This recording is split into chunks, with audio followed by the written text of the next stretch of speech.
if there was any homage to FM, it was, can we make a film that's about the future, that's dramatic, that has conflict, but isn't dystopian?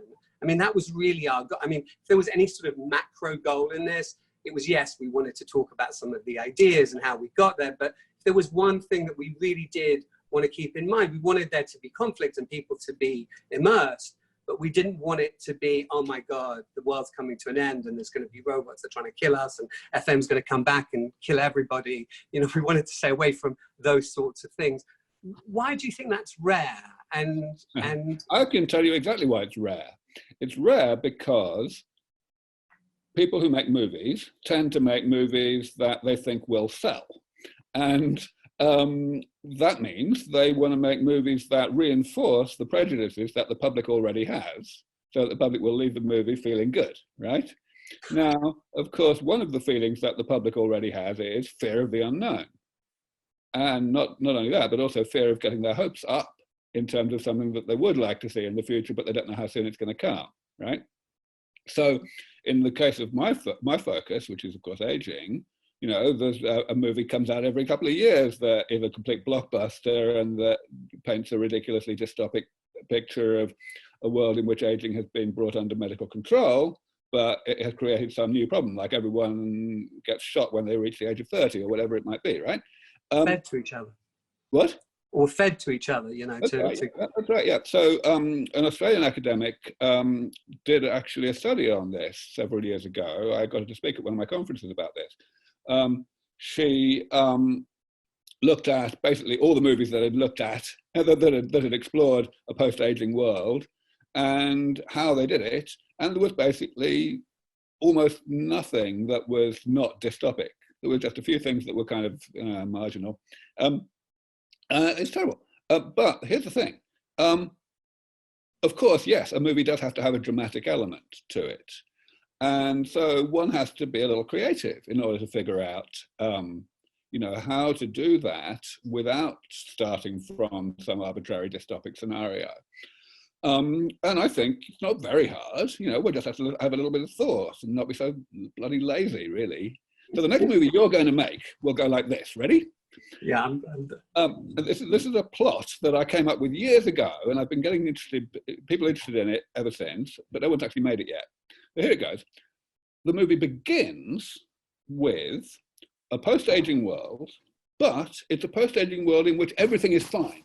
You know, nothing's actually gone wrong. Okay. It's you know, it's been a post-aging world for a while, and everything's hunky-dory. And then what happens is aging comes back. There's some virus that comes along that gives people aging again, right? And because people are familiar with the idea that aging doesn't exist, right, even though it used to, it is treated like a disease, like a medical problem, like, right? And therefore, there's plenty of panic and, you know, global efforts to develop ways to bring it under control again and get rid of it. And so there's plenty of opportunity for dramatic element there, right? And perhaps this is even more plausible now, more attractive now as a plot, you know, given the current coronavirus thing. But yeah, I mean, you know, this way one ends up, you know, not only not reinforcing the, you know, the pro-death prejudices, but actually the opposite. One is, you know, essentially reinforcing by default, ex exponentio, the idea that thinking aging is a good thing or a blessing in disguise is ridiculous. And so you've been pitching this, and what are some of the ideas for conflict that people have come up with as you pitch this in the new effort to do away with aging once we've already been in that space? Yeah, I mean, it's easy, isn't it? You can have, you know, you can perfectly well have romantic interests, you know, some attractive female scientist who's at the forefront of everything, you know, and some evil politician who's trying to keep things, trying to let everybody die, you know, whatever.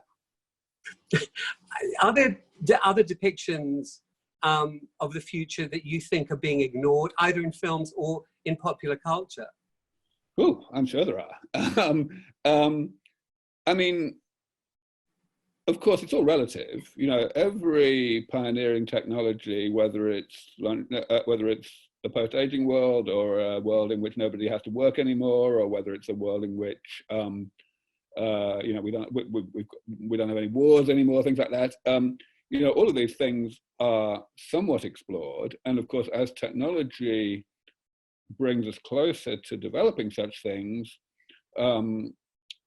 people think about them more, and in particular, they think about them more seriously. Yeah, I mean, I think all of these things go together.